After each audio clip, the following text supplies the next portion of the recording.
What if you opened your mind to more than what you've been exposed to in order to design a better world?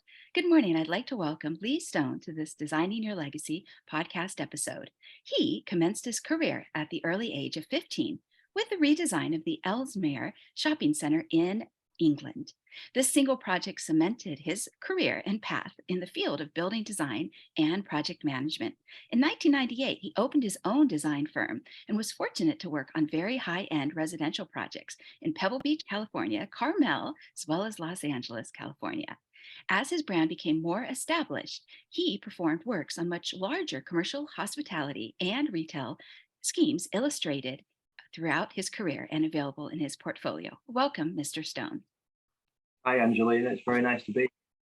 Thank you for accepting my invitation to speak about your career and the ideas that you have, as well as what you would like to design for your legacy. So, to begin, what are some of your favorite properties in this world? Oh, my favorite property. Oh gosh, there's so many. It depends on if you're talking about residential or commercial.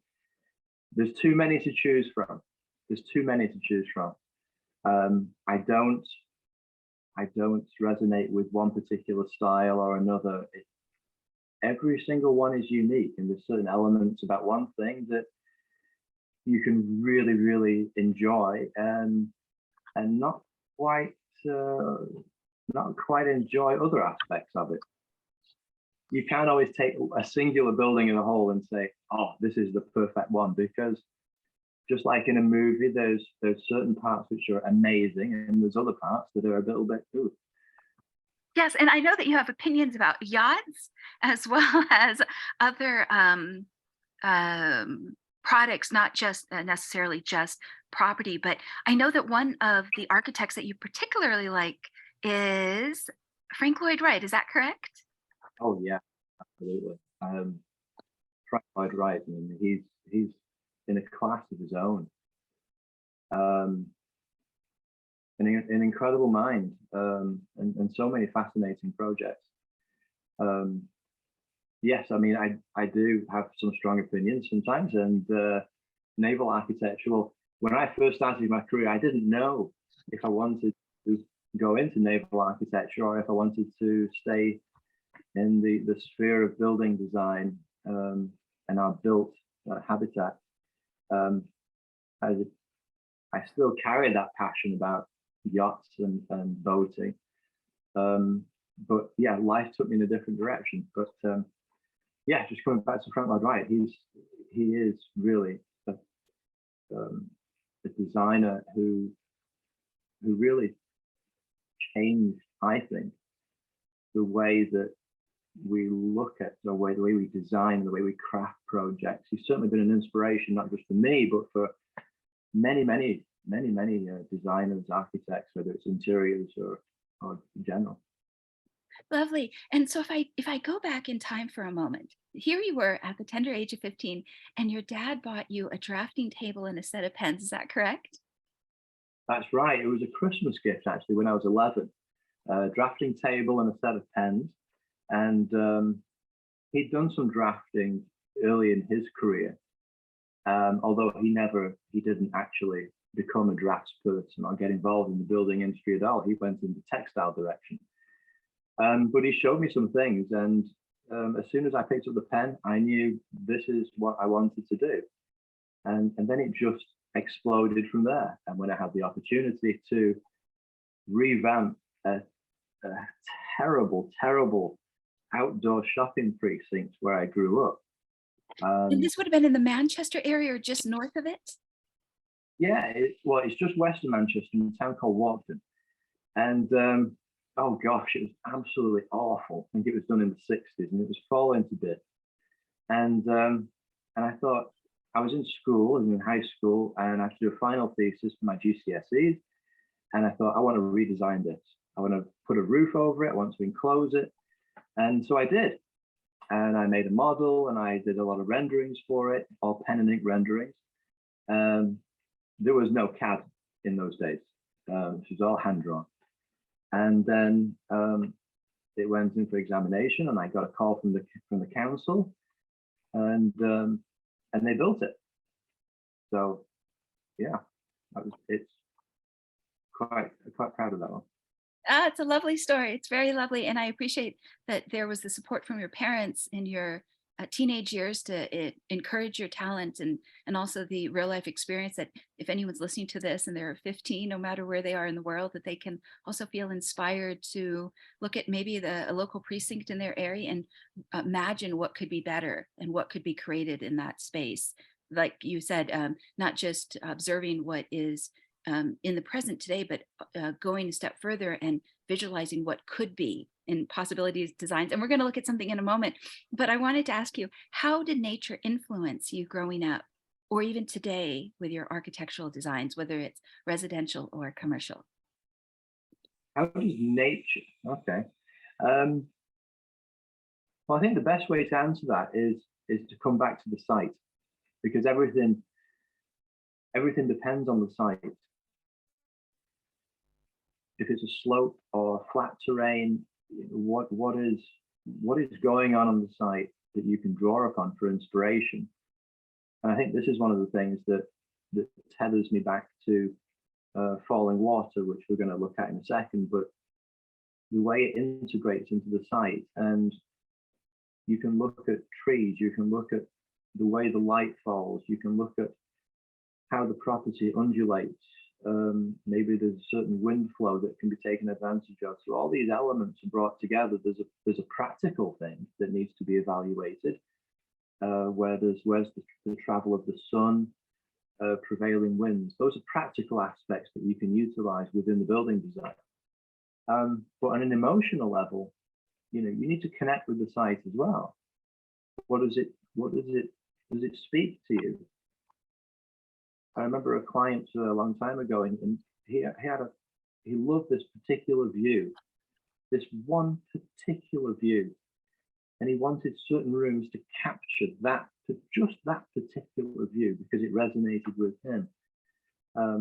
So yes, of course, I'm influenced by nature and the forms of the trees, and but every site is different. So you can you take from the site, and then you can sometimes reflect on it, and it does make a difference, as opposed to there's a lot of formula design nowadays where their only concern is just flatten it and let's just build copy and paste.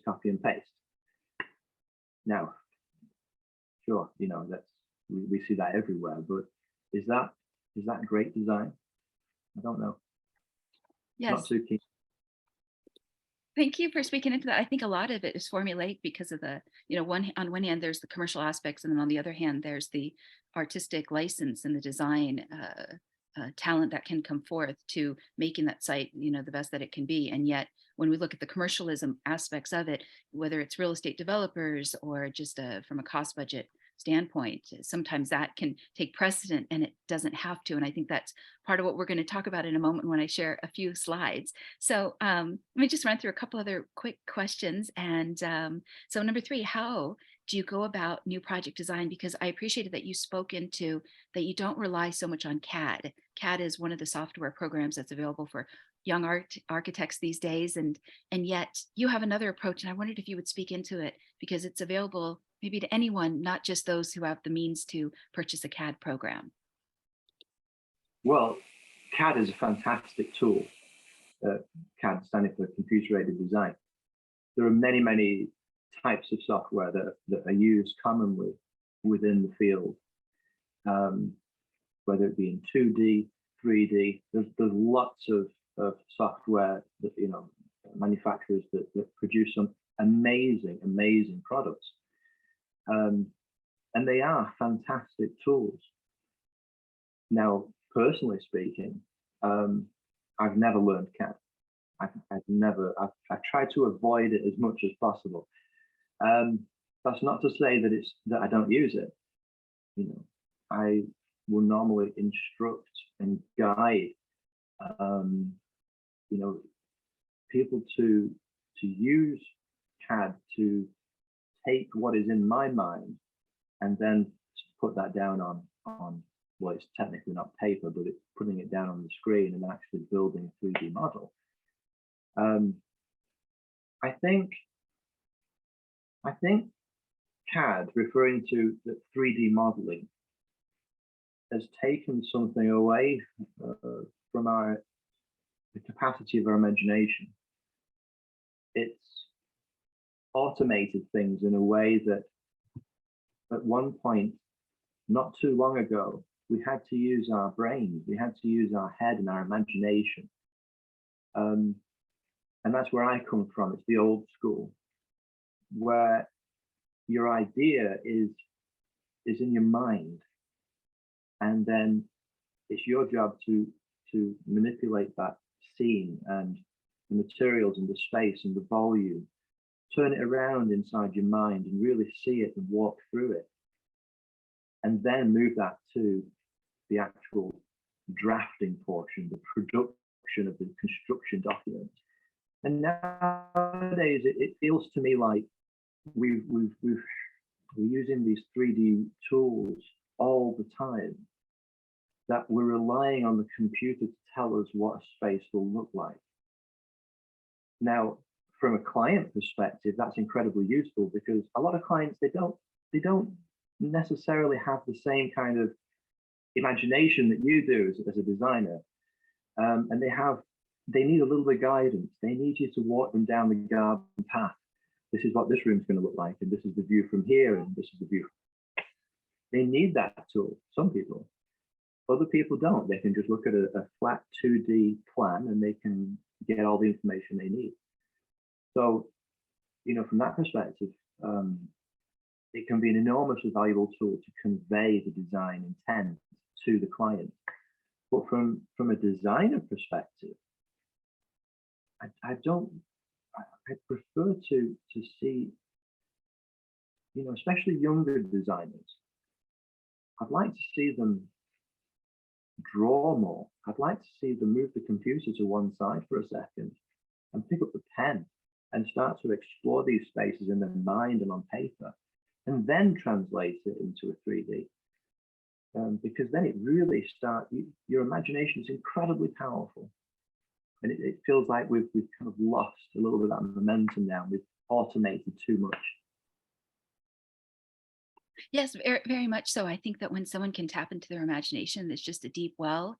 And whether it's that we're pulling from the ether or pulling from the intuitive parts of our mind, I'm not sure if that's the left brain or the right brain, but there's a whole universe that's there, that's never ending. It's like we never run out of ideas if we can just trust ourselves in that aspect. So I appreciate that you spoke into that, to dive into one's imagination, and to, whether you're writing on the back of the napkin or wherever it is that is the canvas, that it just doesn't have to be on our laptops or our cell phones to think through, the sight lines, or, what can be possible, and, what can go where, and what we can bring out, and so forth. So I thought I might bring up a couple of images, and maybe you can speak into what someone can do with sunlight, or even just, how you blend the site with the improvements and so forth. So I'm just going to start to share a couple of slides, and I might have to, as I mentioned before, rotate them. But okay, so let's start here, and tell me your thoughts. This is a Frank Lloyd Wright property out of Pennsylvania. Is that accurate? That's right. This is Falling Water, and this is probably one of the most famous pieces that Frank Lloyd Wright did. This image here really, it does something here to me. Actually, what I'd like to do, Angelina, is I'd like to turn this around just a little bit, if you don't mind. Okay. I'm going to try and teach you a little bit on how to view this image in a slightly different pattern. Lovely. Let's do it. I'm fair game. All right. Well, you see the waterfall, yeah? Yeah.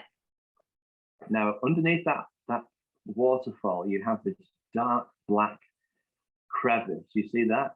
And it runs left, right. Okay. Now look above that, and you have another dark crevice. Yeah, Yeah. So you're talking about the polarity playing with light and right, color? exactly. Okay. Look above, got another dark crevice. So try not to see these dramatic cantilevers, which are cream in color. Yeah, try not to focus on those, but focus on the dark areas. And now you see these three distinct dark bands. Now, where does the waterfall start and where does it end? Oh, okay. That's a play on light, it's a play on shadow. Um, Another aspect which is interesting, just to the left of the waterfall, you see that vertical, almost a rusty colored red. Oh, okay. Okay. Yes. Now, continue a little bit further to the top of the image. You see the color of the tree? Oh, I see. I see. So playing off of the colors within the site. Right. And this is not just a one-time occurrence. This happens throughout the year. We see the trees and the changing colors. And I can just imagine that when Frank Lloyd Wright was first visiting this site, which probably occurred, I think, in 1933, um, he was seeing a lot of the color and the way that the light was washing over the site. Obviously, he had his design brief from his client, but um, I love the way that the stonework, projects vertically, and it's a similar tone as to what you would find on the site. You have this, I believe it's granite, um, but it complements each other very, very well. And instead of it being the singular mass, we now have these slices that are different lengths and the different widths, and it's not just a singular box on a site anymore. No, it's much more interesting than that. You have these layers that are turning at 90 degrees, and the thickness of these bands change. If you look at the two significant cantilevers directly above the waterfall, and then if you move toward the top and to the left, the cantilevers change now. They're thinner, they're a bit more graceful. There's so many elements just about this particular view that fascinate me. Obviously, we can't go into a full detailed design analysis. That's not what we're talking about. But that as an image, I think it's won so many awards, prestigious awards, about how it connects to the site, and I think this is probably one of the best examples where a residential design does integrate into the site. It's not just on a visual level, but also in mechanically, how people move through it and the views from within. And I just think it's a wonderful piece, wonderful piece. Very much so. And it's not one of those boxy formulaic houses that just comes off of the conveyor belt. Absolutely, it's a great use of the site, and as you mentioned, the water. We don't know if it's near a river, if it's making use of that river or the stream to blend it into the site, so that it's one with the site. It's not separated. No, in fact, although it's a touch dark on this image, there are steps that actually descend from one of those cantilevered levels down to water, directly to water. So there is this direct connection that's involved. To my knowledge, they're not using it mechanically for power or anything like that, but just in terms of the ability to immediately descend from the space, the interior space, and then have you dip your dip your toes in the water. I just think it's a wonderful piece. It's very well You know, thought out. There's almost a retreat feel to it. there is. Well, I believe that was the intent. It's not a primary residence. I think it was a secondary, if not a third residence. But it's a glorious piece that I really think celebrates the site. You know. Any other thoughts before I click to the next image? Well, I think the only thing I would add to this is that this was conceived in 33. Let's just put that in perspective. This is pre-World War II. Now, in my view, sure, you can tell that this is not a brand new design. but it's not far off. And this was done in 33. In terms of it was conceived, meaning that Frank Lloyd Wright sat in his studio and he actually started to generate these ideas and this design and started to put them down on paper. And I think, you know, how many times do we say that, whether it be an old movie or a piece of There's a art, timelessness to it. exactly, yeah. Yeah. Okay. So Yeah, absolutely. I think it's modern, and it's interesting today that, gosh, it's about 90 years later, give or take, since 1933, and yet there is still an appreciation of that open space design, the modern elements, and so it's interesting that in his imagination he could think of this. So let me see if I can. Oh, okay. Let me not. Okay. Oh, okay. I guess we'll go to this one, and then I will see if I can. Okay.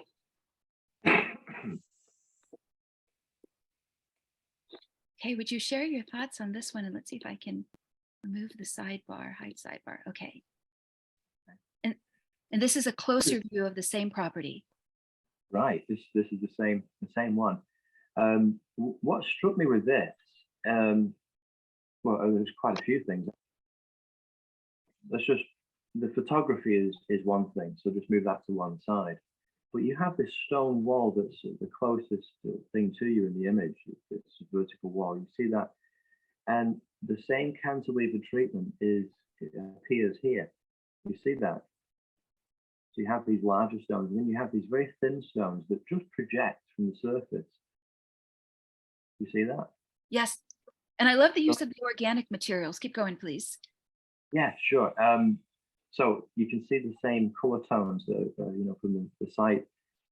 It may well have been actually quarried from the site.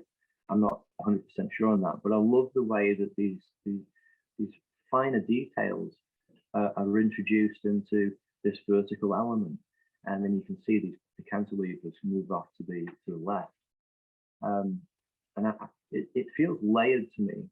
You know, I mean, so many buildings these days, it's just essentially a number of boxes that are stacked on top of each other, and maybe they rotate 90 degrees, but it's rare to see a design where you have visual texture and visual layering. And here in this image, it's just a fantastic example where you get this incredible sense of depth, and you can really see how he's played with the cantilevers. And it's just a slightly different angle on the design, which is falling water, but it's an important image to show because you start to get a sense of that depth, and even though it might not be quite your cup of tea, you know, it might not be a Mediterranean style or a provincial style or something, but it's inviting. I see a doorway there, they're right in the middle of the picture, and the warmth of the light, it draws you into it.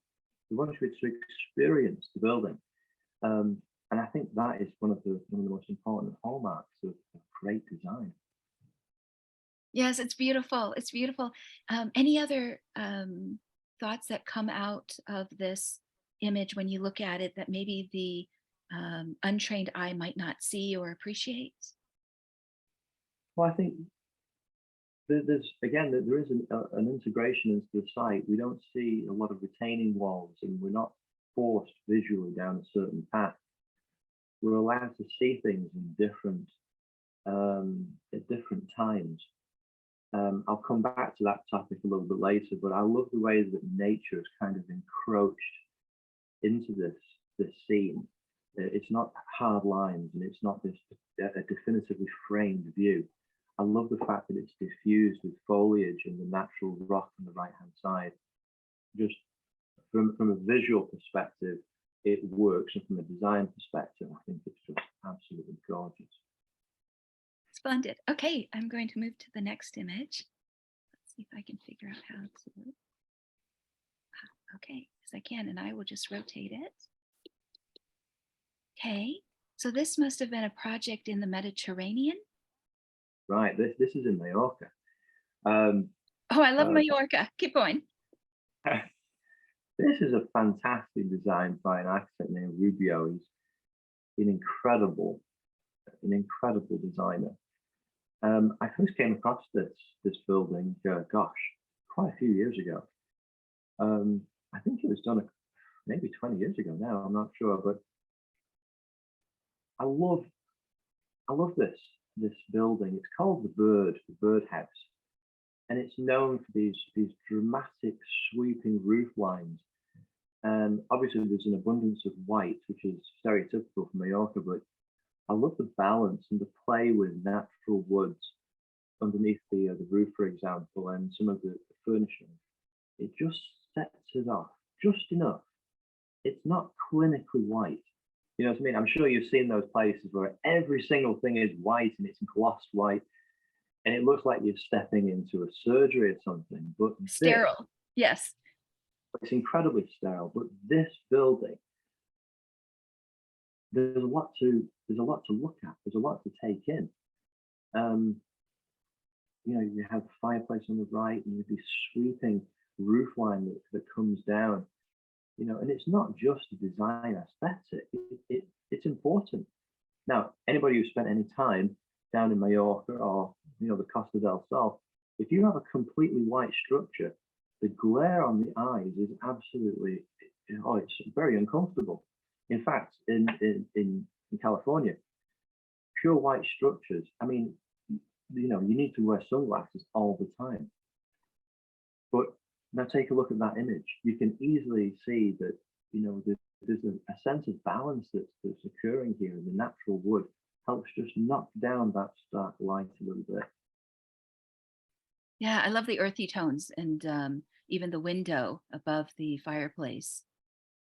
Yeah, yeah. I mean, it's a nice way to break up what would be a fairly, Just a straight wall or something.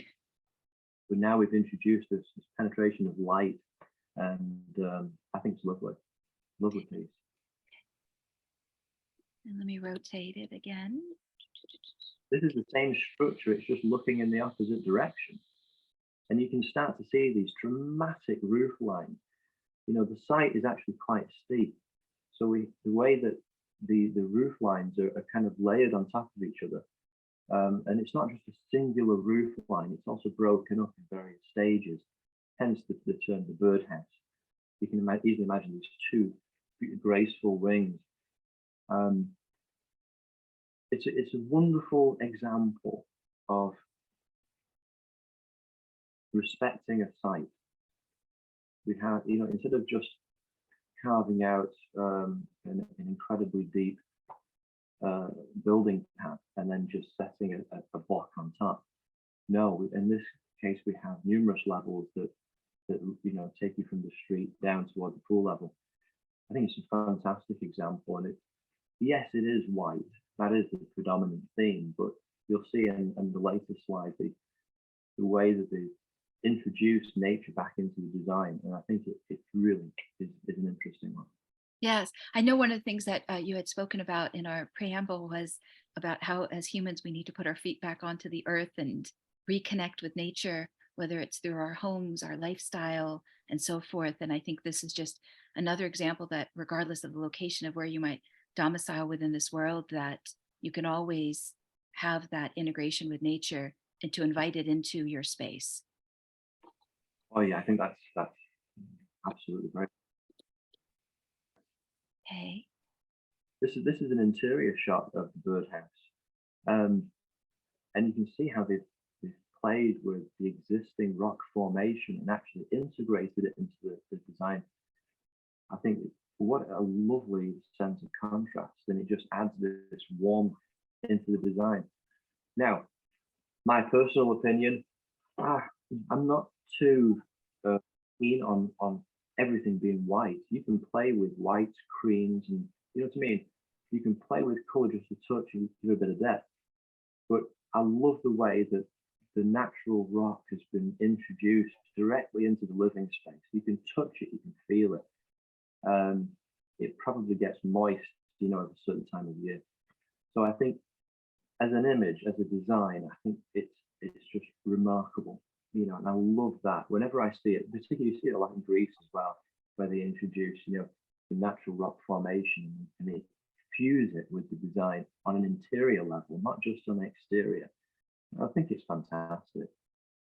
Absolutely. The more that someone can invite those natural elements in, and more than just, let's say, typically the fireplace, around, in terms of the mantle, but in terms of like the walls or the openings. Like, I'm not sure if this is a window over here. I'm not sure if you can even see my mouse, but yes. Yeah, window, no, it's just an opening that allows a direct view of the rock formation. Um, these are actually interior. It's one thing to take hardwood floor or clad a fireplace in a particular native stone. That's one thing, but it's quite unusual to see a rock formation that is native to the site being introduced into the building design. And if viewers are interested to Google this particular house, they'll see a fantastic assortment of all the different interesting angles of how Rubio has taken these elements and actually introduced them directly into the living space. It's fantastic. Very cool. Very cool. So let me rotate again. Okay. Yeah, I thought this was an interesting piece because it really kind of highlights the complexity of the roof. This is the birdhouse. You can see the water beyond, of course. But look at the roof structure. It's incredibly complex. And because we have these various planes that are coming into each other. And I love the contrast again between the native, the natural wood, and then it's highlighted with these white joists and columns and the It breaks wrap. up the white monotony. Yes. It really does. It breaks it up, but you see, it's a great way to emphasize the fact that there's movement occurring in the ceiling. It's dynamic, it's moving, it has a personality all of its own. It's almost cathedral-like. That's what I was going to say. It reminded me a little bit of a church. Yeah. But it's a lovely view, and hats off to Rubio. I think this is just a really outstanding design. And this one I think is on your Instagram profile. So to anyone who's listening, Lee Stone has an Instagram account. Well, the reason why I looked at this image is I think this is in Santa Barbara actually. I don't recall 100%, but And I know that, I'm sorry to interrupt. I know you're not crazy about Harry and Meghan's former home. I don't know if they just sold it, but go ahead. I, I love Spanish architecture. I love Spanish architecture, and I think that for some people, the design that they come back to sometimes is provoked by an emotional response, something maybe from their childhood or a holiday that they went with family and they had such a fantastic time that this style resonates with them. And Spanish architecture resonates with me. And I love the way that Spanish architecture can be a bit messy sometimes. It's not clean and it's not linear, and it can be sometimes. But in this image, I thought it was just a great example of it's messy. There's roof lines going on over here and over there. But look through the arch on the left. There's something going on down there. I'd really like to explore that. Look on the right side, you have just half an archway there and the path leads down here. What's going on down there? There's an element of surprise in this image. What's going on? I'd like to explore this particular place. The roof lines are not all in one path like this. They're scattered throughout the entire facade. It's broken up, it's interesting. There's layering occurring, there's a play with light, but it's very subtle. There's detail, but it's not that much detail. I think when I look at a piece like this, it's a place I want to explore. It invites me. And I think nowadays, sometimes we see these buildings that they try and decorate it with false treatments and you can try and put lipstick on something and it just doesn't work. And you know what I mean? It's too monotonous and there's no sense of surprise. Um, I mean, there's lots of these modern buildings that you see with just glass walls everywhere. You see them all the time, like in Hollywood Hills or something. And okay, don't get me wrong, it's a fantastic view, but where's the sense of surprise? You walk through the door and then it just, boom, it's right in front of your face. Well, okay, great, it's a great view, but how can you exploit that view and pick out things that are interesting? Where is that sense of surprise? What can you explore? Well, if you just show everything off in one shot, then there's nothing left to show. Where is the wow factor? Well, you spoilt it in 2 seconds as soon as somebody walks through the front door. So for me, I like to play with elevations. I like to create hidden spots and places to investigate, up, down, take the viewer or the resident on an experience, walk, to allow them to see the building from different angles, and maybe I can force an emotion somewhere. If I can constrict a place a certain way, I can make them feel tight. I can make them feel almost uncomfortable, but then all of a sudden, boom, I can open the space up and you have this magnificent panoramic. So, and immediately you get this fresh air, this view. So yeah, you can do so much. You can evoke so much emotion in design. And it's sad to see that too many times it's lost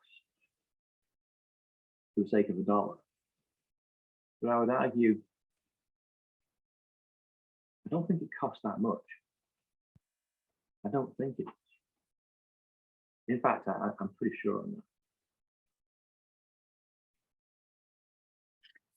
Yes, absolutely. I think what you're referring to is the experience that a space can bring, whether it's a residential space, an indoor space, an outdoor space, a commercial space, and those emotions that can be felt, even with outdoor shopping centers, and, whether it's the use of that water fountain to have a community feel like they're being brought together in a congregating space, or the nooks and the crannies in a residential home, whether it's something under a stairwell that can become like a little reading nook or area. Absolutely. Yes.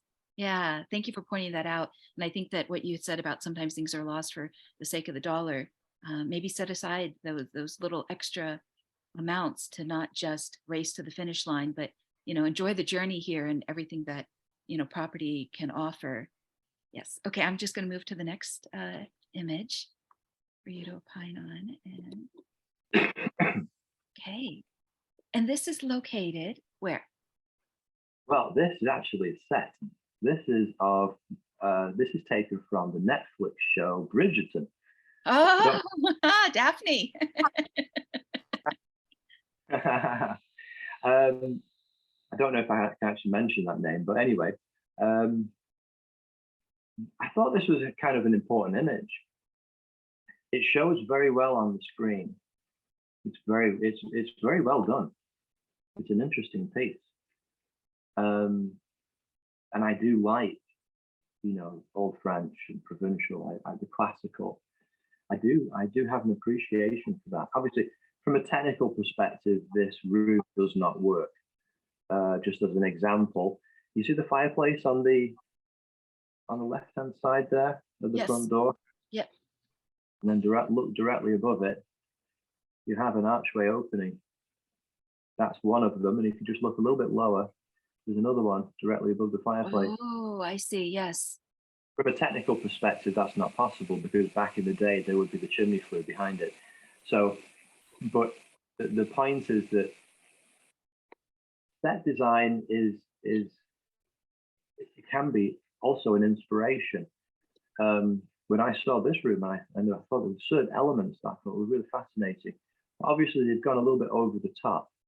It's a bit too much. The decoration is too much, but it's designed to be that way because the camera picks it up. Yeah. If you were to physically walk in that space, it would feel a little bit overbearing, a little bit too much going on. Obviously, for the screen, it works. But I love, again, this is the white on white. Now you can play with creams and whites, and there's the room works. The light quality is quite nice. Obviously, we're looking at stage, set design and set lighting, but I like that visually. That works for me, and I'd probably like to do that, something similar. I think that would work. Someone's got a Palace of Versailles, it's got that aura around it. But I like the contrast in terms of black and white. You see the hand railings up there? Very much. And it looks like there's gold. I love that on white plate. I think that works. The contrast works. And that could really be developed a little bit more, I think, and grounded a little bit more so that it makes sense. Classical architecture,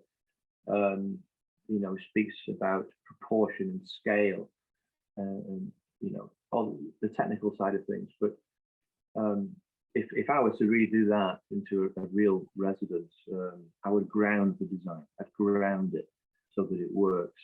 But I do love this play on the contrast of black and white, and I just thought that was an interesting visual. Thank you. Yes. And Hollywood also, when they're doing set designs, obviously you're showcasing that they have to think through these design elements of what's good, what's appropriate, what can work, and also what's a little bit of fantasy, because it is just Hollywood and they're spinning a story. Yes. And there's a technical aspect too, what the camera picks up, because these things are in the background. Your focus, the characters in front of you actually performing the scene, and what's happening in the background is the background, but they need to show that texture and that detail. And sometimes the only way you can do that is by overdoing it. But as a residential design style, I do love the provincial style. I love it. So where Now are we? Sorry. This is a piece of magic right here. This is done by an architect named Kellogg. This is in Joshua Tree. Oh. Yeah, and I think this was done in the 80s. And I thought, I really, really like this. This design, I think, is remarkable for many reasons, and I'll tell you why shortly on some of the other slides. But look at this evening shot. It's absolutely stunning. This is a residence. You can actually stay in it. You can go to Airbnb and actually book this. But what an amazing piece of design. The roof planes, thin and delicate. The way the light penetrates between them. And the way that it's set onto the site. What a stunning example that is. Again, a place that draws me in. I want to explore that. Yeah, absolutely. What's that place all about? What's it all about? Yeah, I'm just saying, when somebody drives by and they look over, I think the thought in their mind, the curiosity is, what's that place all about? Exactly. Yeah. But that's what architecture is, isn't it? It's a form of art. It is highly subjective. I can look at that and say, wow, that is absolutely stunning. And somebody else can say, oh my gosh, it looks terrible. But as a piece of design in that particular location, my gosh. And I'll tell you why, I think, on the next slide. Okay. Okay. And really good use again of the elements around it, and what they've done with the roof to break it up a little bit so your eye looks at different areas. So I'm just going to see if I can highlight. I wonder if I can. I'm not very good at some of this. Okay, maybe I can't, but I think I can on here really quickly annotate. Yeah, let's see, draw. I think like right here, these tiny little windows that at first glance look like, maybe it's not a big deal, but I'm sure on the inside it pours in that natural light, like in little hidden ways that one would not think of normally. And so let me turn the image again. This is property. And we're looking down at the roof here.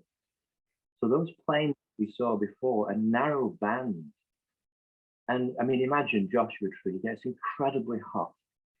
And you've got such a challenge to control the light, control that heat.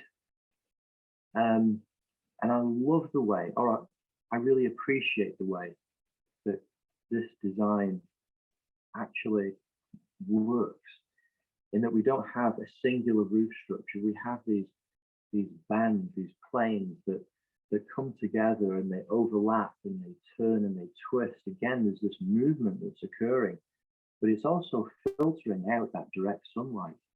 You're still capturing the light, but we're controlling it. That means most likely that their AC is probably not turned on quite as much as other structures. And I love the way that it does tend to blend a little bit into the site. Obviously, the color tone is an obvious choice. That's an easy choice to make. But I love the fact that it's not just a singular plane. There's so much going on there. Now, if you were to say to somebody, design this today, that's going to cost an absolute fortune. So there are moments when the dollar is incredibly important, but there are lots of things that we can do that we don't. And I think that it's a shame that I think residential design, we've kind of lost our way a little bit. And I think when you're envisioning a new structure, there are ways that you can play with the design at minimal cost at the early stage. Obviously, in this particular instance, this is a hugely dramatic design. But I think the next slide is also an interior shot as well. Out of curiosity, what is the roof made out of those? It reminds me of almost like airplane wings. Is it aluminum or? Oh, I think this would be a cast lightweight concrete. That was my suspicion anyway. This this shot right here is really important. It shows those bandings, and you can see these narrow slices of how the light is able to penetrate through, and the way that the walkway there bends around. And obviously, the play of light going on. The photography is fantastic, but as a structure that is sited, the columns are fluted. There's an organic nature about this building. It's not just a monolithic structure that's set on top of rocks. There's something exciting happening here. There's something that's almost emerging out of the ground with these fluted columns and the walls themselves. I think this is another example of just absolutely remarkable design. Very much so. Okay, and okay. Ooh, this must be what it looks like on the inside. The inside, and now you see you can see the roof structure. You can touch it with your hands if you were there, and you see these narrow windows that are just allowing this filtered light to penetrate through. Now, you can look at that and see the wood interior, and it's a heavily customized house. And if you were to Google these images, you'll see, I think it's over in the kitchen area, there's these serpentine structures that weave their way through, and it's almost snake-like, or there's a scorpion quality about some of the structuring of the furniture. So obviously the designer, Kellogg, he took a lot of influence from nature, from the site, as inspiration for some of this design. That's not my that's not my cup of tea, but it works here. Joshua Tree is a really unique location, and I just think it's a wonderful example. There's so much out there that people can explore, and sometimes it just takes a little bit of a prod from somebody like me to highlight that there are some amazing examples out there, and maybe it will inspire somebody else to do something equally dramatic. And I would think from a practical standpoint, the concrete would absorb some of the heat. Well, I think it would. I think it would dissipate quite a bit as well. I'm not 100% sure on the exact makeup of the structure itself. I suspect it's a cast in situ, meaning it was cast on site, a lightweight concrete perhaps. over maybe it's a structural steel cage or reinforcing. It's different. I'd have to do a lot more research on it, but from a visual perspective, the depth of the space, the height of the space, the quality of the light entering the space. I love the way the volume feels. It doesn't feel like you're in an stadium. It feels, okay, it is very different, sure, but it feels different. It feels warm. You're embraced to a certain degree. And I think that, this, when we talk about residential design, sometimes we see these homes and it's room upon room of these gigantic volumes, basketball rooms. Well, what do you need all this space for? I can understand the singular grand room where you're trying to make a particular statement, but not every room needs to be this massive volume. Where's your sense of intimacy? Where's your romance with the space? You can get lost in too much volume, and what's interesting. I mean, I've done a lot of absolutely huge homes, and every single time it's a cute little nook off the side of the kitchen. Yeah, it's usually octagonal, but it's a cute little space where there's some wood and there's some nice windows. It's a beautiful little cozy spot, and that is the favorite piece of the entire design. That's where people love to be. They want to be, in a sense of warmth. They don't want to be lost in acres and acres of pure white. So that's just my observation. Absolutely. It's those rooms that hug us with the character and so forth. So let me rotate again and adjust. Okay. And this is this Lake Como. I think George Clooney vacations in around Lake Como. I spent a lot of time in Como.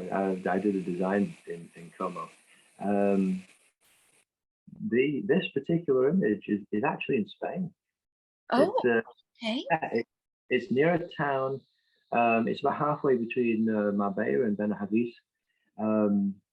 I was involved in this project, and the next slide. This is a Spanish interpretation. The clients wanted something vibrant. They wanted energy and life. Sometimes what happens if you have a hillside development and you have a lot of properties that are going on, and it starts to get a little bit too messy. And sometimes you can draw in a focus point with a splash of color. In certain regions of Spain, they're known for playing with vibrant color, and it helps break up the monotony of white. And so in this image, in the next one too, you'll see where we started playing with intense color and pastels to really add some character, but at the same time be true to Andalusian style. This is the next shot. It's the same development, but it's looking at basically at the top of the development. And these are predominantly townhouses. And again, we have a problem. Residents of California will know this quite well. I know myself, I used to live there, but the light, the starkness of light is something that you constantly battle. So here we switched up the floor treatments with saltillo tiles and white tile, and then on the building itself, you see these play with pastels and dashes of color, and it helps knock down, from a practical perspective, it knocks down that stark sunlight, but it also creates, there's a sense of warmth about it, and it invites you into these townhouses. The overall development was a complete success, and it's terraced down the hillside. So Again, it's not this singular mass. It steps down, but it's dense. It's a congested development, and And a perhaps good this use of isn't. the space. Sorry, go ahead. Yeah, it does. It does make use of space, but also it creates these incredibly intimate and windy, twisty roads. They're cobbled, um, and it was supposed to be a hats off to the Andalusian style, and but it creates these fantastically romantic courtyards and little narrow alleyways and walkways and driveways that residents can enjoy. Um, I think, in my perfect home would look like a village. I don't want a singular massive structure. I want something that moves over to the left and to the right, and then we go up, we go down, but there's visual texture and there's places to explore, and it looks like a village, but the whole thing is a singular house. That's my dream. I love that. Um, I don't like to see just a singular mass on top of the hillside. I want to see some texture. I want to see some culture, and some detail, some authenticity. And I think that this project turned out rather well. Very nice. Very nice. Thank you for sharing your thoughts on those images. And absolutely, I know one of the jokes of having lived in California the last, good gracious, 30 some, 20 some years, 20, 23 years. It's always like the California sun is just beaming in one's face.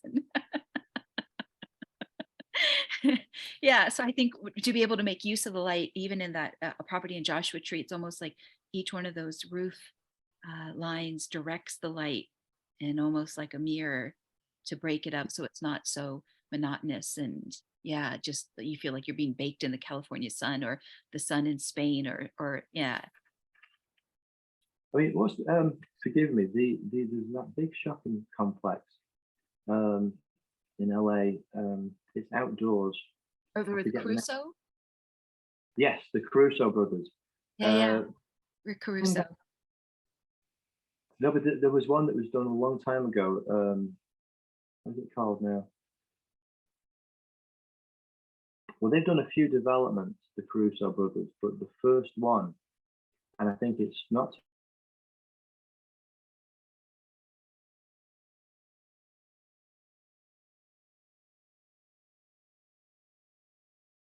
You're gonna have to obviously edit. Would you say that one more time if the screen froze? Oh, I said we're probably gonna have to edit this bit out. I'm trying to think of the name. It's a huge shopping complex. It's outdoors. Americana. Do you remember the location? Is it Westlake? Is it in the San Fernando Valley? Is it near Not Arcadia? not that far from West LA, or Near the Grove, West the farmers market? Grove. Hey, you got it. That's it. Spent a lot of time there. The Grove is a great example, and I love the Grove. I think they did a fantastic job. I really do. I love the character of it. It's got a certain ambiance. It's got a feeling about it that works. They've introduced almost this community feel about it. And the only thing I would change about that is I would add a residential directly above the shops. I think they did do that in Burbank, the development near Burbank. They started to fuse the residential products with the retail environment. And I think that's fantastic because you've developed this community now. I love that. And I try and implement that thesis into some of what I do, especially on some of the master planned community development. But I think the Caruso brothers did a fantastic job at the Grove. Absolutely. And I think these days people are craving community more than ever, whether it's living in today's digital economy or just seeking like that sense of like when you spoke about in Spain, people can walk down those cobbled streets and buy their groceries and they feel enclosed again, like almost like within a bubble, a community, a sense of like that there is a village, not just that we're in these like big box suburbia type areas of, and that's lacking that character, but rather it's let's make the most use of the space. So before I ask you about your legacy, and I don't mind that it runs over a tad, would you tell me your thoughts about adding gallery space to a home? Because some affluent clients like that, as well as how do you take into account the character of the client or the personality of the client when you're visioning the structure that you can create for them? Okay. Well, gallery spaces. Um, well, I could answer that in two ways. A client some time ago had an incredible collection, an incredibly valuable collection, and specialists were brought in to make sure that the glazing was tinted in a certain way that it protected the art, and that the rooms or the spaces were conditioned to a certain way. Now that probably takes it to around an extreme, but there's a practical side of it, and then there's this emotional side of it. Sure, people do have things that they want to show, or that they give them so much pleasure to stand and just look. In the same way that that one image of Frank Lloyd Wright, I love that scene, and I mean, I did that little sketch, and I love that. I love it. Now, I can put that on a wall and I can enjoy it. And Go ahead. sorry, my battery's only got 20%. Okay, we'll wrap in a second. Go ahead. Yeah. So well, galleries. Gallery space. It's one of those things that you need to understand very early in the design, because I don't like to design massive walls everywhere, because they need to be treated. It doesn't help the space much. But if you have a client that does have significant pieces of art or sculpture, that needs to be communicated early on to accommodate it. Whether it be niches in certain walls, or perhaps you build a certain feature that really sets it off.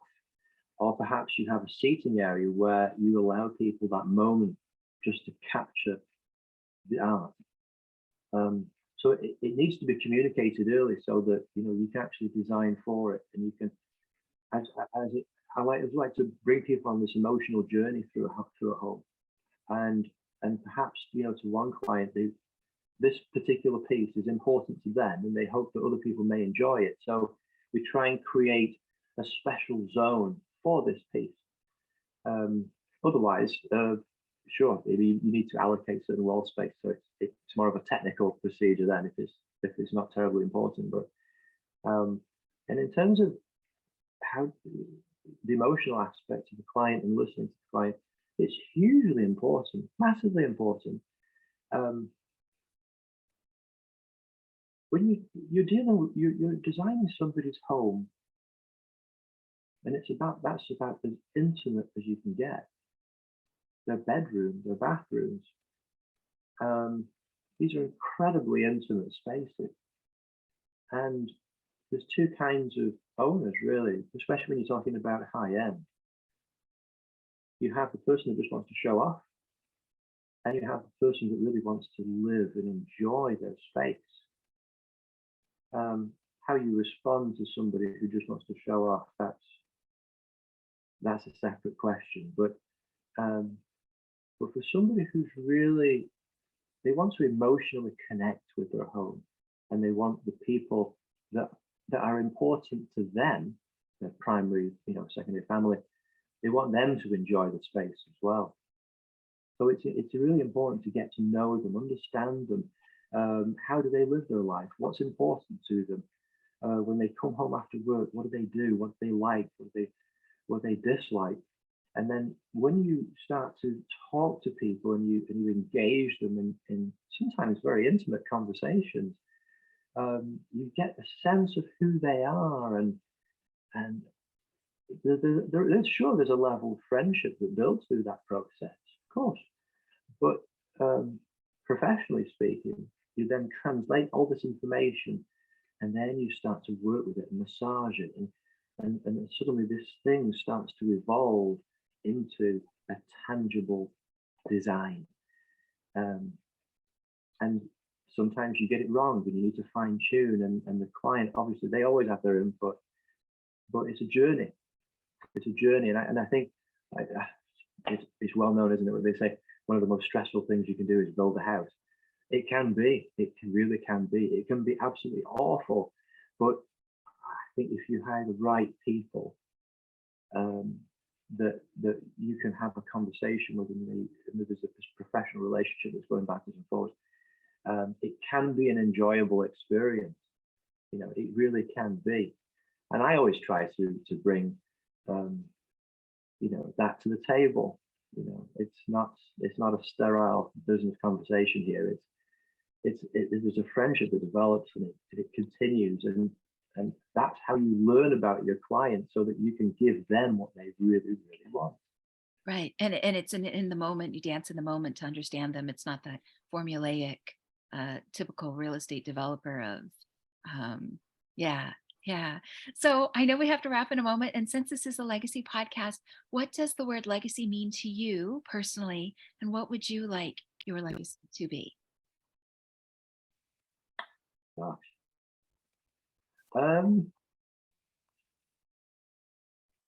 Well, I think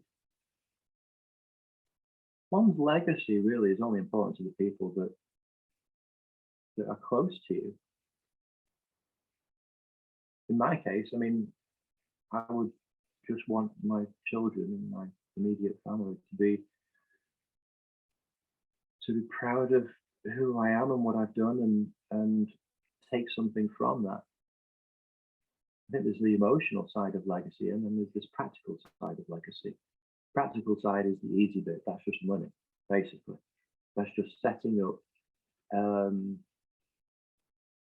It's setting up a series of conditions so that your children or whomever is what I mean, your beneficiaries will be taken care of, or that they will have an easier life than you did.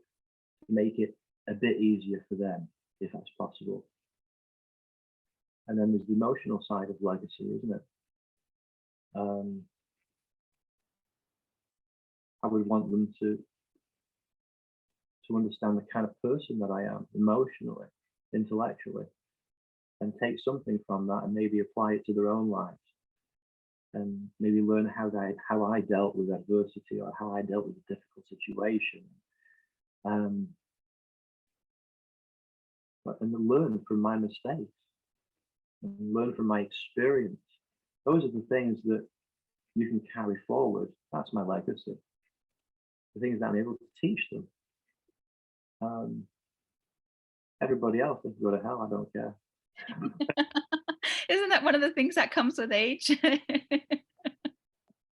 mean, do I really? I don't. Some bloke down the street. I don't care what he thinks. But I care what my daughters think. And how they will live their lives, and if I can have a positive impact on their lives, such that when they're faced with a difficult situation in life, they might go, "How would Dad deal with this?" And I think that's the emotional legacy that I hope they will take on board, and they will move that forward. And maybe when it's a certain point in their lives and their kids, and they say, tell her about Granddad or whatever, and they say, well, he designed this place and he designed that place. Wow, let's go on a holiday and see it. I'd love them to be able to experience those places. That would bring me a lot of joy. But by that point, I'll be long gone, won't I? So it won't matter. Lovely. Splendid indeed. Thank you for speaking into your personal definition, and also just being practical about it, because I think you're right. As people get older, they also come to that bridge, that the crossroads of how much are they living their life for status and for other people, and how much are they going to just say, eh. It doesn't matter what car you drive. It doesn't matter what kind of watch you've got on your wrist. I don't wear a watch for that reason. It's not important. Nothing else. I have a watch since I was about 16 or 17 years old. It's not important. doesn't even matter what the status, wealth, who you hang out with, celebrity clubs, doesn't matter. You know, I've I've seen plenty of things in my time. I've enjoyed, obviously, lots of fantastic memories of, various places in LA, and meeting my wife and all that. You do the whole celebrity bit. Okay, great. So what? And um, now it's about something else. Um, don't care about anything else really. It's as long as I can do what I need to do financially to make sure that they're taken care of, or at least that it just gives them a helping hand.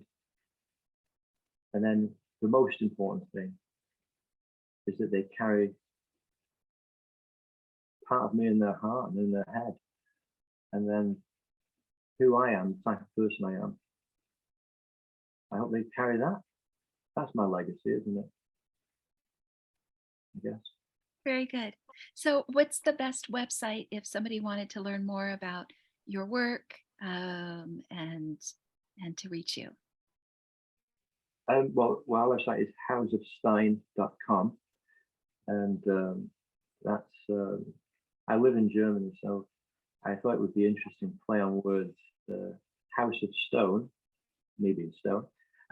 House of I do a lot in Europe, so it's a play on words that actually helps us here on the EU side of things. But housofstein.com. Very nice. Okay. Well, just to wrap up, thank you so much for bringing your thought leadership into what is possible with architecture. I know we set the intention at the beginning in our preamble that we wanted the listener or the viewer to be able to not just look at what they've been exposed to with architecture, whether it's residential or commercial design, but also to broaden their imagination to know that they can think beyond that box. They can see what can be possible, whether it is their own imagination or looking to inspiration in this world. And we already have plenty of bad news. We don't need to feed more fear into our souls, but yet to feed that inspiration to know that whether somebody's thinking about creating something that is luxurious, whether it's in the city or whether it's off grid and it's sustainable for self-reliance, that those possibilities are available. And we just want to say thank you so much for joining this week. And also thank you, Mr. Lee Stone, for being such an excellent speaker and speaking into your legacy. Thanks ever so much. It was a real pleasure to be on, and thanks for having me.